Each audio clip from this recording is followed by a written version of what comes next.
খালেদা জিয়াকে মুক্ত করতে যে আন্দোলন গড়ে তোলা দরকার ছিল তা করতে কেন্দ্রীয় নেতারা ব্যর্থ হয়েছেন বলে মনে করেন তৃণমূল আর মধ্যসারির নেতারা। রবিবার দলের ৬ ঘন্টার অনশনে কেন্দ্রীয় নেতাদের উপস্থিতিতেই এই অভিযোগ তোলেন তারা। আর কেন্দ্রীয় নেতারা বলছেন, অনশন বা স্লোগান দিয়ে খালেদা জিয়াকে মুক্ত করা সম্ভব নয়। দলীয় প্রধান খালেদা জিয়ার সুচিকিৎসা ও মুক্তির দাবিতে রবিবার রাজধানীর ইঞ্জিনিয়ার্স ইনস্টিটিউশন মিলনায়তনে সকাল ১০টা থেকে বিকেল ৪:৩০ পর্যন্ত অনশন কর্মসূচি পালন করে বিএনপি। এতে বিভিন্ন স্তরের নেতারা শীর্ষ নেতাদের বিরুদ্ধে আন্দোলন গড়ে তুলতে ব্যর্থতার অভিযোগ আনেন।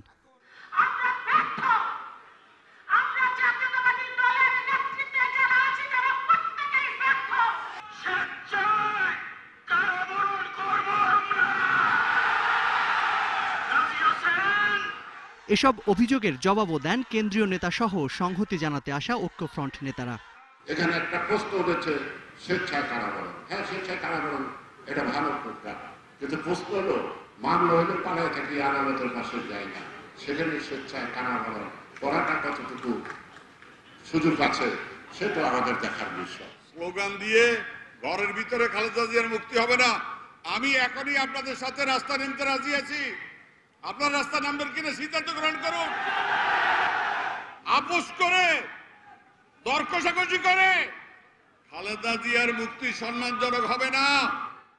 প্যারোলে খালেদা জিয়ার মুক্তি নিয়েও কথা বলেন বিএনপি সহ ঐক্যফ্রন্টের নেতারা। আমি আইনজীবী হিসেবে আপনাদেরকে বলছি যে আইনি প্রক্রিয়ায় বেগম খালেদা জিয়াকে দ্রুত মুক্ত করা সম্ভবপর হবে না। আন্দোলন ছাড়া এর অন্য কোনো বিকল্প নাই। আপনারা এমনি হলের ভিতরে আগামী 100 বছর গণ অনশনই বলেন আর আমরণ অনশন বলুন করে আপনারা শেখ হাসিনাকে নড়াতে পারবেন না। বেগম খালেদা জিয়া কোনো প্যারোলে মুক্তি হবে। বেগম খালেদা জিয়ার মৃত্যু গণতন্ত্রের মৃত্যু।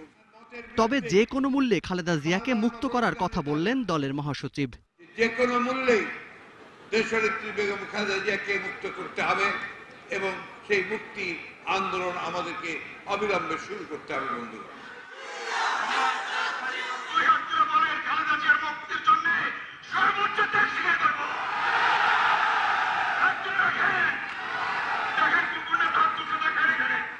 Zakaria Ahmed, DBC news, Dhaka. খালেদা জিয়ার প্যারোলের আবেদন করলে সরকার তা বিবেচনা করবে। তথ্যমন্ত্রী কথা জানালেও আওয়ামী লীগের ভারপ্রাপ্ত সাধারণ সম্পাদক বলছেন, খালেদাকে প্যারোলে মুক্তি দেওয়ার মতো কোনো পরিস্থিতি তৈরি হয়নি। কারাবন্দী খালেদা জিয়ার প্যারোলে মুক্তি নিয়ে গেল কয়েকদিন ধরে চলছে নানা আলোচনা। তার দলেও আছে নানান মত। রবিবার সকালে রাজধানীতে এক অনুষ্ঠানে তথ্যমন্ত্রী বলেন, প্যারোলের আবেদন জানালে তা বিবেচনা করা হবে। যদিও আওয়ামী লীগ সভাপতির ধানমন্ডির কার্যালয়ে দলটির ভারপ্রাপ্ত সাধারণ সম্পাদক মাহবুবুল আলম হানিফ জানান, খালেদাকে প্যারোলে মুক্তি দেওয়ার বাস্তবতা নেই। যিনি রোগী তিনি বলছেন তিনি ভালো অনুভব করছেন, আর যারা তাদের নেতা তারা বলছেন যে সেখানে সুচিকিৎসা হবে না। এই কথাগুলো অমূলক কথা, এগুলো জনগণের মধ্যে বিভ্রান্তি ছড়ানোর জন্যই শুধুমাত্র তারা বলছেন। কারা কর্তৃপক্ষ, মেডিকেল বোর্ড সমন্বয়ে যদি সেরকম সিদ্ধান্ত হয় তখন তাকে প্যারোলে মুক্তি দিয়ে বিদেশের চিকিৎসার মুক্তি দিতে পারে। বেগম খালেদা জিয়ার এরকম কোনো পরিস্থিতি হয়েছে এরকম কোনো তথ্য আমাদের কাছে নেই। এর আগে খালেদা জিয়ার প্যারোলে মুক্তি নিয়ে বিএনপির রাজনীতি করা উচিত নয় বলে মন্তব্য করেন অ্যাটর্নি জেনারেল মাহবুবে আলম। দুপুরে হাইকোর্টে সাংবাদিকদের এক প্রশ্নের জবাবে তিনি একথা বলেন। একজন আসামি তিনি মনে করেন তার কিছুদিন বাইরে থাকা যায়, সেই ক্ষমতা তো আইনেই আছে। এটাকে নিয়ে রাজনীতি করার কোনো অবকাশ নেই, এটাকেও সমালোচনা করা। অর্থাৎ আমি যা দেখছি যে বিএনপির নেতাদের কাছে কোন রকম সব কথাই তারা যদি বাঁকা চোখে দেখেন। Shahnaz Ruma, DBC news, Dhaka. বঙ্গবন্ধু ও ক্ষমতাসীন আওয়ামী লীগকে নিয়ে কটূক্তির মামলায় খালেদা জিয়ার বিরুদ্ধে গ্রেপ্তারি পরোয়ানা জারি করেছে আদালত। ঢাকা মহানগর হাকিম জিয়াউর রহমান দুপুরে এই পরোয়ানা জারি করেন। এর আগে 2018 সালের 30শে জুন 2 মামলায় খালেদা জিয়ার বিরুদ্ধে তদন্ত প্রতিবেদন দাখিল করেন তদন্ত কর্মকর্তা ও শাহবাগ থানার ভারপ্রাপ্ত কর্মকর্তা জাফর আলী বিশ্বাস। এরপর মামলার বাদী খালেদা জিয়ার বিরুদ্ধে গ্রেপ্তারি পরোয়ানা জারির আবেদন করেন। 2016 সালের 31শে ডিসেম্বর ঢাকায় ছাত্রদলের প্রতিষ্ঠাবার্ষিকী অনুষ্ঠানে খালেদা জিয়া তার বক্তব্যে বলেন, বঙ্গবন্ধু শেখ মুজিবুর রহমান দেশের স্বাধীনতা চাননি। স্বার্থান্বেষী গোষ্ঠী অসৎ উদ্দেশ্য চরিতার্থ করতে হতাশাগ্রস্ত রোহিঙ্গা যুবকদের কাজে লাগাতে পারে এমন আশঙ্কা প্রকাশ করেছেন প্রধানমন্ত্রী শেখ হাসিনা।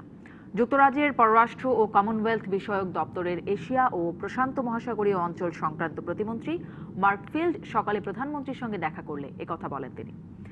শেখ হাসিনা আরও বলেন, বেকার রোহিঙ্গা যুবকরা নিজ দেশে ফিরে যাওয়ার ব্যাপারেও নিশ্চিত নয়, ফলে অনিশ্চিত ভবিষ্যৎ নিয়ে তারা হতাশ। আসন্ন বর্ষা মৌসুমে রোহিঙ্গাদের দুর্ভোগ আরও বাড়বে উল্লেখ করে তিনি বলেন, সুষ্ঠুভাবে বসবাসের জন্য তাদের অস্থায়ীভাবে ভাষাঞ্চলে সরিয়ে নেওয়ার প্রস্তুতি নিয়েছে সরকার। রোহিঙ্গাদের নিজ দেশে ফিরিয়ে নিতে মিয়ানমারের উপর আন্তর্জাতিক সম্প্রদায়কে আরও চাপ বাড়ানোর আহ্বান জানান তিনি। পরে প্রধানমন্ত্রীর প্রেস সচিব ইহসানুল করিম সাংবাদিকদের এসব কথা জানান।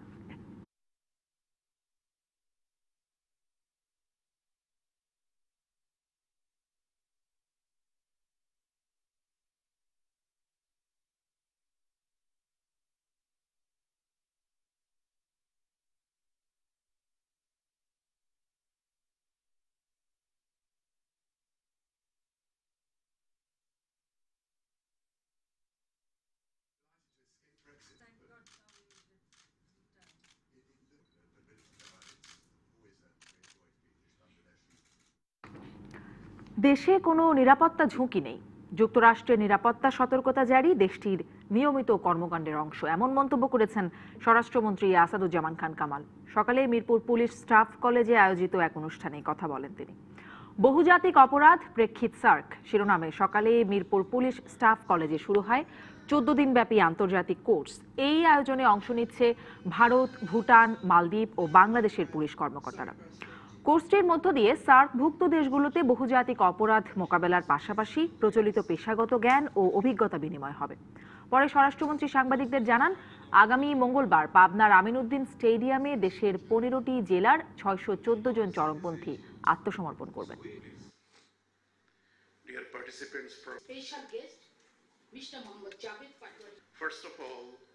তাদের এটা প্র্যাকটিস হয়ে গিয়েছে, মাঝে মাঝেই তারা বিভিন্ন ধরনের অ্যালার্ট ঘোষণা করে। আমাদের জানা নেই বাংলাদেশে কেন এই অ্যালার্ট ঘোষণা করলেন। আমাদের এখানে এমন কোনো সিচুয়েশন ঘটেনি যে কোনো দেশ মনে করবেন যে তারা হুমকির মুখে আছেন, তাদের নাগরিকরা, তাদের দেশের সিটিজেনরা এই দেশে নিরাপদ নয়। দেশের অন্যতম পর্যটন কেন্দ্র সেন্ট মার্টিন দ্বীপে নিরাপত্তার জন্য আবারও বিজিবি মোতায়েন করা হয়েছে। দুপুরে বিজিবির 1 প্লাটুন সদস্য এই দ্বীপে অবস্থান নেয়। বিজিবির টেকনাফ 2 ব্যাটালিয়নের অধিনায়ক লেফটেন্যান্ট কর্নেল মোহাম্মদ আসাদুজ্জামান চৌধুরী জানান, এখন থেকে তারা সেখানে সীমান্ত নিরাপত্তার দায়িত্ব পালন করবেন। পাশাপাশি সীমান্ত নিরাপত্তায় দায়িত্ব পালন করবে কোস্টগার্ড সদস্যরাও। এর আগে সীমান্ত নিরাপত্তায় 1997 সাল পর্যন্ত সেন্ট মার্টিন দ্বীপে সীমান্ত রক্ষী বাহিনী মোতায়েন ছিল। পরে কোস্টগার্ড গঠিত হলে দ্বীপটিতে সীমান্ত নিরাপত্তার দায়িত্ব দেওয়া হয় তাদের। এখন থেকে কোস্টগার্ডের পাশাপাশি বিজিবি সদস্যরাও নিরাপত্তার দায়িত্ব পালন করবে।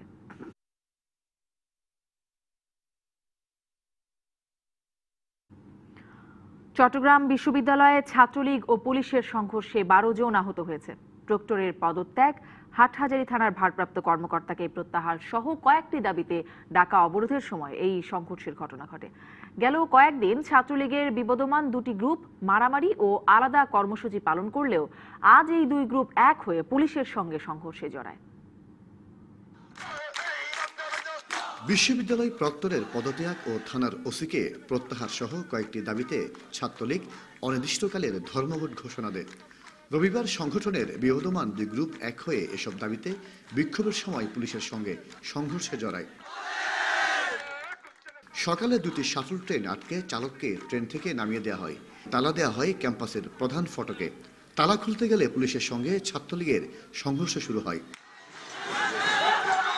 বেলা 11:30 থেকে শুরু হয়ে সংঘর্ষ চলে প্রায় 1.5 ঘন্টা। প্রথমে 0 পয়েন্টে সংঘর্ষ শুরু হয়, পরে তা ছড়ায় আশপাশের হলগুলোর সামনে পর্যন্ত। ছাত্রলীগকে ছত্রভঙ্গ করতে এ সময় টিয়ার শেল ছুড়ে পুলিশ। দাবি না মানা পর্যন্ত অবরোধ কর্মসূচি চালিয়ে যাওয়ার ঘোষণা ছাত্রলীগের। কাদের নির্দেশে পুলিশ এই বর্বর হামলার সিদ্ধান্ত নিয়েছে এবং আমাদের প্রায় 20-30 জন নেতাকর্মী আহত হয়েছে। আমাদের পাশে সাধারণ শিক্ষার্থীরা আছে। আমরা এই আন্দোলন চালিয়ে যাব যতক্ষণ পর্যন্ত আমাদের দাবি পূরণ না হয়। আলোচনার মাধ্যমে সমস্যা সমাধানের কথা বলছেন উপাচার্য। ঘটনায় জড়িতদের বিরুদ্ধে ব্যবস্থা নেওয়ার কথাও জানান তিনি। বিষয় সম্বন্ধে যে ক্ষতি হয়েছে যারাই করেছে, আমাদের সব জায়গায় প্রায় 90-টির বেশি আমাদের সিসিটিভি ক্যামেরা রয়েছে, প্রত্যক্ষ সাক্ষী রয়েছে। আমরা সেগুলো অবশ্যই সেগুলো তদন্ত কমিটি হবে এবং তদন্ত কমিটি যাদের কিছু সাব্যস্ত করবে তাদের বিরুদ্ধে বিচারের ব্যবস্থা অবশ্যই করা হবে। পুলিশ বলছে পরিস্থিতি নিয়ন্ত্রণে আনতেই লাঠিচার্জ ও টিয়ার শেল নিক্ষেপ করতে বাধ্য হয়েছেন তারা।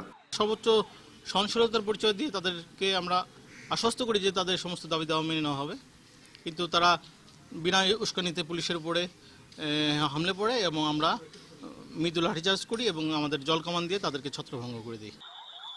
গত 31শে মার্চ ছাত্রলীগের বগিভিত্তিক সংগঠন সিএফসি ও বিজয় গ্রুপের মধ্যে কয়েক দফা সংঘর্ষ হয়। পরে 5টি আবাসিক হলে তল্লাশি চালিয়ে অস্ত্র ও গুলি উদ্ধার করে পুলিশ। পরদিনই 2 গ্রুপ সংঘর্ষে জড়ালে 4 ছাত্রলীগ কর্মীকে আটক করা হয়। এরপর থেকেই আন্দোলনের ডাক দেয় ছাত্রলীগ। রবিবার বিবদমান গ্রুপ দুটি এক হয়ে পুলিশের সাথে সংঘর্ষে জড়ায়। মাসুদুল হক, ডিবিসি নিউজ, চট্টগ্রাম। 2 দশক হলেও বাংলাদেশে বেসরকারি টেলিভিশন খাত শিল্পে পরিণত হতে পারেনি। হাজার কোটি টাকা লগ্নি হলেও রুটি রুজির অনিশ্চয়তা কাটছে না। সম্প্রচার কর্মীদের অভিযোগ, টেলিভিশন খাতের একমাত্র আয়ের উৎস দেশীয় বিজ্ঞাপন চলে যাচ্ছে বিদেশি চ্যানেলগুলোতে। তাই বড় আর্থিক ঝুঁকিতে দেশীয় চ্যানেলগুলো। পাশাপাশি পরিবেশক ও গ্রাহকদের কাছ থেকে পাওয়া অর্থের ন্যূনতম অংশ টিভি কর্তৃপক্ষের পাওয়া জরুরি বলে অভিমত অনেকেরই। একটি দেশের টেলিভিশন মানে তার দেশের সংস্কৃতির বাহন। এই খাতে 20 বছরে হাজার হাজার পেশাজীবীর শ্রম ও মেধা বিনিয়োগ, হাজার কোটি টাকার বিনিয়োগও রুটি রুজির নিশ্চয়তা তৈরি হয়নি। শুভেচ্ছা, আমন্ত্রণ নিউজ 9-এ। খাতটি পরিণত হতে পারেনি শিল্প হিসেবে। গেল মাসেই আনুষ্ঠানিকভাবে বন্ধ হয়ে গেছে চ্যানেল 9-এর সংবাদ। খরচ কমানোর নামে লোক ছাঁটাই করছে কয়েকটি চ্যানেল, আবার বেতনও অনিয়মিত বেশিরভাগ চ্যানেলে। সব মিলিয়ে ভালো নেই বেসরকারি টেলিভিশন খাত। টেলিভিশন শিল্পকে বাঁচাতে 12 বছর পর আইনের প্রয়োগের পদক্ষেপ নিতেই তা বাধার মুখে পড়েছে। তবে যে কোনো মূল্যে এই আইন বাস্তবায়নের ঘোষণা দিয়েছেন তথ্যমন্ত্রী। বাংলাদেশে বিদেশি কোনো চ্যানেলে কোনো ধরনের বিজ্ঞাপন প্রদর্শন করা যায় না। শুধু দেশীয় বিজ্ঞাপন নয়, কোনো ধরনের বিজ্ঞাপন দেখানো যায় না। এটি হচ্ছে বাংলাদেশের আইন। বাংলাদেশের শিল্পকে সুরক্ষা দেওয়ার জন্যে আমরা শুধুমাত্র আইনটা প্রয়োগ করার উদ্যোগ গ্রহণ করেছি। আপনাকে খুব রাত্রি জাগতে হচ্ছে না? বিদেশি চ্যানেলে দেশি বিজ্ঞাপন চলে যাওয়ায় বড় আর্থিক ক্ষতিতে আজ দেশের চ্যানেলগুলো। পাশাপাশি পরিবেশকদের কাছ থেকে টিভি কর্তৃপক্ষের ন্যূনতম টাকা পাওয়া জরুরি বলে মনে করে ব্রডকাস্ট জার্নালিস্ট সেন্টার। বিদেশি চ্যানেলে বিজ্ঞাপন প্রচার করার ফলে বাংলাদেশের বিজ্ঞাপনের বাজার ছোট হয়ে যাচ্ছে। আরেকটি হচ্ছে যারা কেবল অপারেটর, যে টাকাটা তারা নিচ্ছেন গ্রাহকদের কাছ থেকে, সেটা পুরোটাই তারা নিয়ে যাচ্ছেন। এই দুটো জায়গা যদি অ্যাড্রেস করা যায় তাহলে এই ক্রাইসিসটা কমবে। মালিকরা বলছেন প্রযুক্তির প্রসারের ফলে কমছে আয়, বাড়ছে ব্যয়। এক একটি চ্যানেল কম করে 100 কোটি টাকা বিনিয়োগ করেছে এবং মাসে খরচও 2 কোটি টাকার উপরে, অথচ একমাত্র আয়ের উৎস বিজ্ঞাপন তাও আসছে না। কোনো টেলিভিশনে খুব ভালো করছে না এবং তার একমাত্র কয়েকটি কারণ আছে। তার মধ্যে একটা হচ্ছে যে এই অ্যাডভার্টাইজমেন্ট, যেটা আমাদের সোর্স অফ ইনকাম। তো সেখানে বিদেশি আগ্রাসনে আমাদের এই ইনকামটা নাই বললে চলে, বরং আমাদের ভর্তুকি দিয়ে চালাতে হয়। কেবল টেলিভিশন নেটওয়ার্ক পরিচালনা আইন 2006 বাস্তবায়ন করলে বন্ধ হবে বিদেশি চ্যানেলে দেশি বিজ্ঞাপন। সেটা কি আদৌ সম্ভব? প্রশ্ন ছিল কেবল অপারেটরদের কাছে। আমরা শুরু করেছি 92 সালে, আইন হয়েছে 2006 সালে। আমরা তখনও বলেছি আইনটা যুগোপযোগী করা হোক। এই আইনটা যদি প্রতিপালন করা হয় তাহলে অনেক টেলিভিশন, বাংলাদেশের টেলিভিশন চ্যানেলও বন্ধ হবে। এই আইনটা যদি সব কিছু যদি একটা একটা করে মানা হয়। আমি আইনটারও পরিবর্তন চাই। আমরা শুধু গ্রাহকদের বাসায় পৌঁছে দিচ্ছি, এর ভিতরে আমার কিছু যাওয়ার কোনো সুযোগ নাই। এটা আমি বন্ধ করারও সুযোগ নাই। হয় পুরোপুরি বন্ধ করতে হবে, বিজ্ঞাপন বন্ধ করার মতন মেকানিজম আমাদের হাতে নাই বা আইনেও নাই। কেবল অপারেটররা ক্ষতিগ্রস্ত হলে আলটিমেটলি কিন্তু আপনারা ক্ষতিগ্রস্ত হবেন। কারণ আমাদের ব্যবসার উপরেই তো আপনারা ব্যবসা করছেন। তো এখানে কিন্তু আমরা কিন্তু পারস্পরিক স্বার্থ রক্ষা করে ব্যবসা করতে হবে। বিদেশি চ্যানেলে বিজ্ঞাপন বন্ধ করলেই দেশি চ্যানেলগুলোতে বিজ্ঞাপন বাড়বে, এর বিপক্ষেও মত আছে। তবে পরামর্শ আসছে গ্রাহক পর্যায় থেকে টেলিভিশন কর্তৃপক্ষের আয়ের খাত তৈরি করতে হবে। আজকে যদি বিদেশি চ্যানেল বাংলাদেশে দেখা না যায়, কালকে কিন্তু বাংলাদেশি চ্যানেলদের আর্নিং বেড়ে যাবে, এই ধারণাটা কমপ্লিটলি ভুল। অনেক অ্যাড রেভিনিউ ফেসবুকে চলে যাচ্ছে, অনেক অ্যাড রেভিনিউ গুগলে চলে যাচ্ছে, ইনস্টাগ্রামে চলে যাচ্ছে, ইউটিউবে চলে যাচ্ছে। যেভাবে আমাদের অ্যাড মার্কেট গ্রো করছে তার থেকে অনেক বেশি আমাদের চ্যানেল আছে এখন বাংলাদেশে। সো এই চ্যানেলদেরকে এখন বাঁচানোর জন্য একমাত্র রাস্তা হচ্ছে সাবস্ক্রিপশন রেভিনিউ। বিদেশি চ্যানেলে দেশি বিজ্ঞাপন বন্ধে সরকারের নির্দেশনার পরপরই ভারতীয় টিভি চ্যানেল জি নেটওয়ার্কের সব চ্যানেলের সম্প্রচার সাময়িক বন্ধ রেখেছিল পরিবেশকরা। কিন্তু সংশ্লিষ্ট সবার মত, বাংলাদেশের টিভি মালিক, সাংবাদিক, কলাকুশলী, শিল্পী, পরিবেশক, কেবল অপারেটর যেই হন, পেশা বা ব্যবসা পরিচালনা করতে দেশের আইন, দেশের স্বার্থ, সংস্কৃতি বিনষ্ট করে ব্যক্তি বা গোষ্ঠী স্বার্থকে প্রাধান্য দেয়া যাবে না। Rajib Ghosh, DBC news, Dhaka. DBC সংবাদে নিচ্ছে একটা বিরতি, সাথেই থাকুন। রোহিঙ্গাদের কারণে বাংলাদেশের অপূরণীয় ক্ষতি হয়েছে। তাদের কারণে পরিবেশ ও অর্থনীতিতে বিরূপ প্রভাব সহ সামাজিক অস্থিতিশীলতা বেড়ে যাচ্ছে। রোহিঙ্গাদের অবশ্যই মিয়ানমারে ফেরত পাঠানো হবে। বিকেলে গবেষণা সংগঠন পলিসি রিসার্চ আয়োজিত সেমিনারে এমন মন্তব্য করেন প্রধানমন্ত্রীর রাজনৈতিক উপদেষ্টা এইচ.টি. ইমাম। সেমিনারে মূল প্রবন্ধে সুশাসন এবং উন্নয়নের যোগসূত্র নিয়ে কথা বলেন যুক্তরাজ্যের এশীয় ও প্রশান্ত মহাসাগরীয় অঞ্চল বিষয়ক মন্ত্রী মার্ক ফিল্ড। তিনি বলেন, বাংলাদেশের রাজনীতি এবং অর্থনীতির মধ্যে বিভিন্ন দ্বন্দ্ব বিদ্যমান। এই দুইয়ের মধ্যে সমন্বয় করা গেলে বাংলাদেশের অগ্রযাত্রা আরও মসৃণ হবে বলে ধারণা ব্রিটিশ মন্ত্রীর। তবে প্রধানমন্ত্রীর অর্থনীতি বিষয়ক উপদেষ্টা ডক্টর মশিউর রহমান দাবি করেন, দূরদর্শী রাজনৈতিক নেতৃত্বের সুফল পাচ্ছে দেশের অর্থনীতি। অন্যদিকে প্রধানমন্ত্রীর রাজনৈতিক উপদেষ্টা বলেন, মিয়ানমারে রোহিঙ্গা পুনর্বাসন নিয়ে প্রভাবশালী দেশের কাছ থেকে আরও বেশি সহায়তা আশা করে বাংলাদেশ।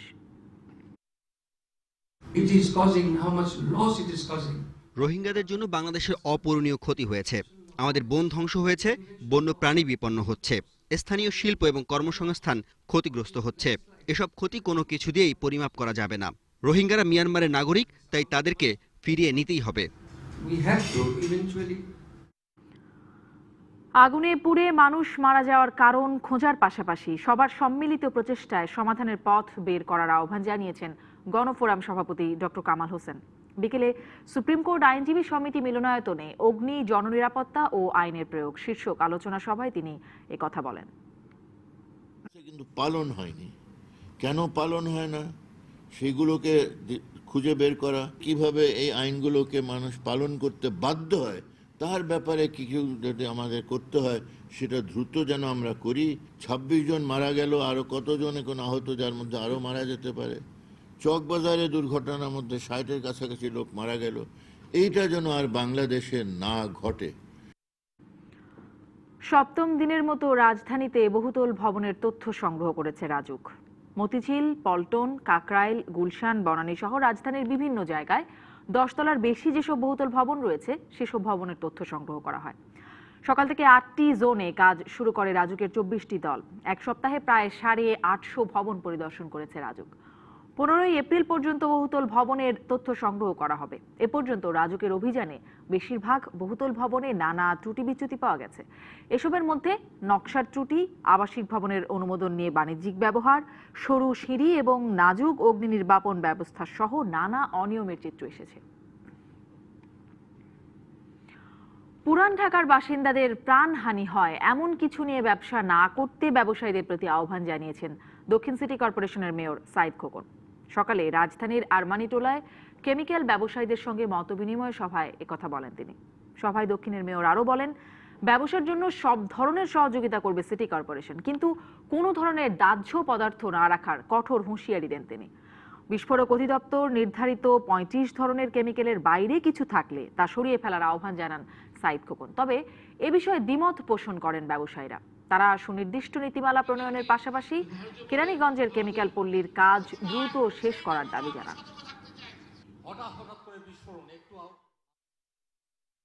ব্যবসা বাণিজ্য করব জীবনকে নিরাপদ রেখে, আমি নিজে বাঁচতে চাই, আমি আমার প্রতিবেশী, আমার প্রিয়জনকে বাঁচাতে চাই। নিরাপত্তা নিশ্চিত করেন, ফায়ার এক্সটিংগুইশার যেগুলো আছে সেগুলো আপনি রাখেন, খুব বেশি একটা দাম না। শঙ্কামুক্ত নন ফেনীর সোনাগাজী ইসলামিয়া ফাজিল মাদ্রাসার ছাত্রী অগ্নিদগ্ধ নুসরাত জাহান। ঢাকা মেডিকেলের বার্ন ইউনিটে ভর্তির পর অবস্থার অবনতি হলে তাকে আইসিইউতে নেওয়া হয়। তাকে পুড়িয়ে মারার চেষ্টার ঘটনায় মর্মাহত প্রধানমন্ত্রী এবং তার চিকিৎসার খরচ সরকার দেবে বলে জানিয়েছেন বার্ন ইউনিটের প্রধান সমন্বয়কারী ডাক্তার সামন্তলাল সেন। ঢাকা মেডিকেলের বার্ন ইউনিটের আইসিইউতে মৃত্যুর সঙ্গে লড়ছেন ফেনীর সোনাগাজী ইসলামিয়া সিনিয়র ফাজিল মাদ্রাসার শিক্ষার্থী নুসরাত জাহান রাফি। আগুনে পুড়ে গেছে তার শরীরের ৮০ ভাগ। ঢাকা মেডিকেলের বার্ন ইউনিটের প্রধান সমন্বয়কারী ডাক্তার সামন্তলাল সেন জানিয়েছেন, নুসরাতকে বাঁচাতে সব চেষ্টা চলছে। গঠন করা হয়েছে মেডিকেল বোর্ড। তার সমস্ত শরীরই পুড়ে গেছে। আমরা আমাদের যথাসাধ্য চেষ্টা করছি, তার জন্য মেডিকেল বোর্ড করা হয়েছে। তবে সে খুবই শঙ্কাজনক অবস্থায় আসে, আশঙ্কা মুক্ত না। শনিবার সকালে মাদ্রাসার ছাদে নিয়ে গিয়ে নুসরাতের গায়ে আগুন দিয়ে পালিয়ে যায় দুর্বৃত্তরা। এ ঘটনায় জড়িতদের উপযুক্ত বিচার চান স্বজন, এলাকাবাসী ও জনপ্রতিনিধি। এই ঘটনার সুষ্ঠু তদন্তের মাধ্যমে কঠিন বিচার হোক, শাস্তিমূলক ব্যবস্থা নিলে আমরা মনে করি সামাজিক বন্ধন আরো দৃঢ় হবে এবং এই অনাকাঙ্ক্ষিত ঘটনাগুলি রোধ পাবে। ঘটনার পর কোনো রকম নোটিশ ছাড়াই বন্ধ রয়েছে ফেনী সোনাগাজী ইসলামিয়া সিনিয়র ফাজিল মাদ্রাসা। এ ঘটনায় জড়িত থাকার অভিযোগে মাদ্রাসার অধ্যক্ষ ASM সিরাজউদ্দৌলাকে সাময়িক বরখাস্ত করেছে প্রতিষ্ঠানটির পরিচালনা পর্ষদ। এদিকে ঘটনাস্থল থেকে আগুনে পুড়িয়ে মারার চেষ্টার আলামত সংগ্রহ করার কথা জানিয়েছেন চট্টগ্রামের অতিরিক্ত ডিআইজি। আত্মহত্যা, হত্যা আমরা দুই দিকেই যাচ্ছি, দুই দিকে দুই অ্যাঙ্গেলে বিভিন্ন বিকল্প রেখে আমরা তথ্যগুলো বিশ্লেষণ করতেছি। গত ২৭শে মার্চ মাদ্রাসার অধ্যক্ষ SM সিরাজউদ্দৌলা নুসরাতকে অনৈতিক প্রস্তাব দেয়। এরপর মেয়েটির মা মামলা করলে তাকে গ্রেপ্তার করে police. DBC news desk. DBC সংবাদে নিচ্ছে আরও একটা বিরতি, সাথেই থাকুন। নোয়াখালীর সুবর্ণচরে স্বামীকে আটকে রেখে ৬ সন্তানের জননীকে গণধর্ষণের ঘটনায় আরও ৪ আসামির রিমান্ড মঞ্জুর করেছে আদালত। দুপুরে ২ নং আমলি আদালতের বিচারক নবনীতা গুহ মামলার প্রধান আসামি বেচু মাঝিকে ২ দিন ও সহযোগী রুবেল আরমান রায়হানের ১ দিন করে রিমান্ড মঞ্জুর করেন। অপরদিকে এই মামলার আরেক আসামি ফজলু আদালতে আত্মসমর্পণ করলে তাকে কারাগারে পাঠানোর নির্দেশ দেওয়া হয়। পুলিশ জানায়, এই মামলায় এখন পর্যন্ত ৩ জন স্বেচ্ছায় আত্মসমর্পণ সহ ৮ জনকে গ্রেপ্তার করা হয়েছে। গত ৩১শে মার্চ রাতে ইউসুফ মাঝি ও বেচু মাঝির নেতৃত্বে ১০ থেকে ১২ জন স্বামীকে আটকে রেখে স্ত্রীকে ধর্ষণ করে। পরে নির্যাতিতার স্বামী ১২ জনকে আসামি করে চরজব্বার থানায় মামলা দায়ের করেন। বরগুনার তালতলী উপজেলায় প্রাথমিক বিদ্যালয়ের ছাদের পলেস্তারা ধসে হতাহত শিক্ষার্থীদের কেন ক্ষতিপূরণ দেয়া হবে না তা জানতে চেয়ে রুল জারি করেছে হাইকোর্ট। এর আগে হাইকোর্টের বিচারক শেখ হাসান আরিফের আদালতে শিক্ষার্থী নিহতের ঘটনায় ১ কোটি টাকা ক্ষতিপূরণ চেয়ে রিট করেন অ্যাডভোকেট হাসান তারিক পলাশ। রিটে ঝুঁকিপূর্ণ মাধ্যমিক ও প্রাথমিক বিদ্যালয়গুলো চিহ্নিত করে পরিত্যক্ত ঘোষণার কথা উল্লেখ করা হয়। এছাড়া আহতদের চিকিৎসা ব্যয় সহ প্রতিটি পরিবারকে ১০ লাখ টাকা করে ক্ষতিপূরণের দাবি করা হয়েছে। বিদ্যালয়টি বন্ধ ঘোষণা করে এরই মধ্যে ঘটনা তদন্তে ৫ সদস্যের কমিটি গঠন করা হয়েছে। এদিকে এই ঘটনায় তদন্ত করে ব্যবস্থা নেওয়া হবে বলে জানিয়েছেন এলটিআরডি মন্ত্রী। ব্যক্তি করদাতার জন্য সর্বোচ্চ কর হার ৩০% থেকে কমিয়ে ২৫% নির্ধারণের প্রস্তাব করেছে metropolitan chamber of commerce and industry MCCI। বিকেলে রাজস্ব বোর্ডে বাজেট আলোচনায় এই প্রস্তাব দেয় সংগঠনটি। নিয়োগকর্তাকে তার কর্মচারীর আয়কর রিটার্ন জমা তদারকি করার বাধ্যতামূলক দায়িত্বকে ন্যায় বিচার পরিপন্থী বলে অভিযোগ MCCI এর। বিদেশি অনেক কোম্পানি ও ব্যক্তি বাংলাদেশে ব্যবসা করলেও আইনি প্রতিবন্ধকতার কারণে তারা কর দিতে পারছেন না। MCCI এসব প্রতিবন্ধকতা দূর করার আহ্বান জানায়। এছাড়া সব ধরনের তামাক পণ্যে খুচরা মূল্যে কর আরোপ সহ এসব পণ্যের দাম বাড়ানোর প্রস্তাব করেছে তামাক বিরোধী সাংবাদিক সংগঠন আত্মা।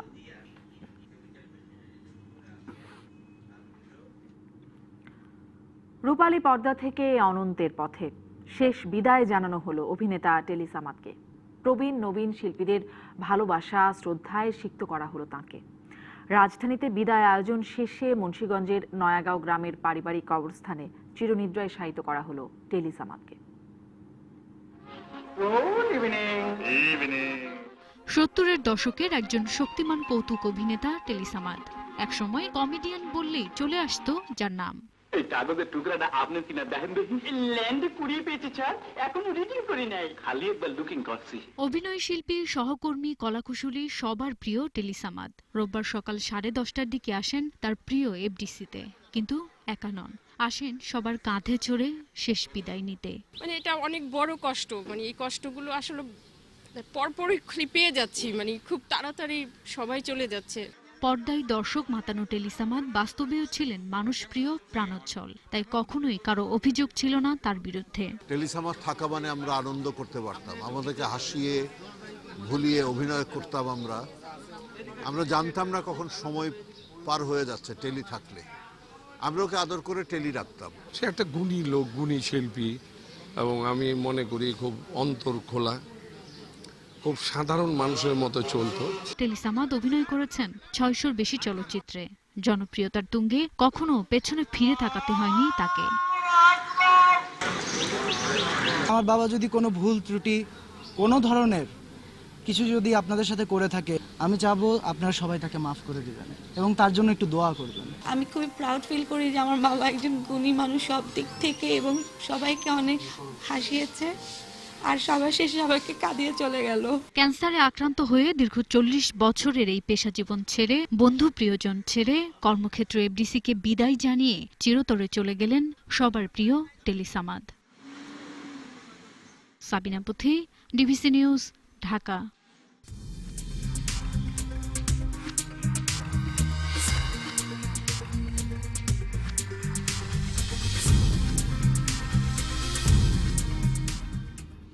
কদিন পরই বাঙালির প্রাণের উৎসব পহেলা বৈশাখ। বর্ষবরণ উপলক্ষে প্রতিবারের মতো এবারও মঙ্গল শোভাযাত্রার প্রস্তুতি নিচ্ছেন চারুকলা ইনস্টিটিউটের শিক্ষক ও শিক্ষার্থীরা। ঢাকা বিশ্ববিদ্যালয়ের চারুকলা ইনস্টিটিউটে চলছে মঙ্গল শোভাযাত্রার প্রস্তুতি। বর্ষবরণের এই বর্ণিল উৎসবকে রাঙিয়ে তুলতে চলছে শিক্ষার্থীদের কর্মযজ্ঞ। দিনরাত অক্লান্ত পরিশ্রমে তারা তৈরি করছেন ঐতিহ্যবাহী শোভাযাত্রার বিভিন্ন উপকরণ। শিক্ষার্থীদের হাতে অবয়ব পাচ্ছে নানা রঙের মুখোশ আর দৃষ্টিনন্দন শিল্পকর্ম। এই শোভাযাত্রাটার মধ্যে এমন রাখলাম যে কোনো লোক এসে যে কোনো জায়গা থেকে এর মধ্যে ঢুকে যেতে পারে। এখানে আনন্দ ছাড়া আর কিছু নেই। লোকশিল্প থেকে নেওয়া কিছু মোটিভ থাকবে, সেগুলো হাতে থাকবে, যেটা আমাদের ঐতিহ্যের প্রতীক, ঐতিহ্যকে তুলে ধরছে। দলমত নির্বিশেষে, শ্রেণী, বর্ণ সব এসে এখানে জুটবে। প্রতি বছর এই আয়োজনকে কেন্দ্র করে উচ্ছ্বসিত থাকেন চারুকলার শিক্ষার্থীরা। এবারও তারুণ্যের উচ্ছলতায় মুখরিত এই প্রাঙ্গণ। আমরা মঙ্গল শোভাযাত্রাকে বলতে পারি বাংলার যে ঐতিহ্য, এটার ধারক এবং বাহক। সবাই মিলে একসাথে আমরা কাজ করছি, তো বড়দের থেকে কিছু শিখছি, নিজে কাজ করছি, ছোটরাও আমাদের থেকে কিছু নিচ্ছে। কাগজ কিংবা মাটির পাত্রে রং তুলিতে তারা ফুটিয়ে তুলছেন বাংলার লোকজ সাংস্কৃতিক পরম্পরার নানা দৃশ্যপট। আবার অন্যদিকে পাশের ফ্রেমে বাঘ, পাখি সহ বৈচিত্র্যময় সব অবয়ব ফুটিয়ে তুলছেন তারা।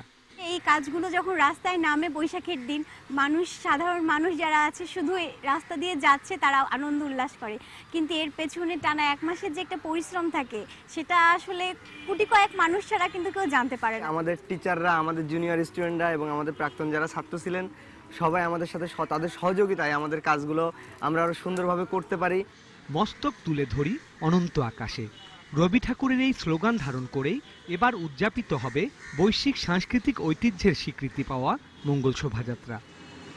Sourav Bappa, DBC news, Dhaka. পার্বত্য চট্টগ্রামের ঐতিহ্যবাহী সাহিত্য ও সংস্কৃতি তুলে ধরতে রাঙামাটিতে আজ থেকে শুরু হলো 3 দিনব্যাপী পার্বত্য চট্টগ্রাম জুম সংস্কৃতি মেলা। বিকেলে জুম অ্যাস্থেটিক্স কাউন্সিলের আয়োজনে মেলার উদ্বোধন করেন পার্বত্য চট্টগ্রামের বরেণ্য সঙ্গীত শিল্পী রণজিৎ দেওয়ান। অনুষ্ঠানে প্রধান অতিথি ছিলেন নাট্যকার মামুনুর রশিদ। প্রতিদিন মেলায় জুম ফসল ও ঐতিহ্যবাহী পিঠা প্রদর্শনী, জুম জীবন ও কর্মভিত্তিক স্থির চিত্র প্রদর্শনীর আয়োজন থাকছে। এছাড়া প্রতিদিন সন্ধ্যায় মেলা মঞ্চে থাকছে পাহাড়ে বসবাসকারী 10টি ভাষাভাষী 11টি জাতিগোষ্ঠীর শিল্পীদের পরিবেশনায় নাটক, গান, নাচ, বাদ্যযন্ত্র বাজানো সহ বর্ণিল সাংস্কৃতিক আয়োজন।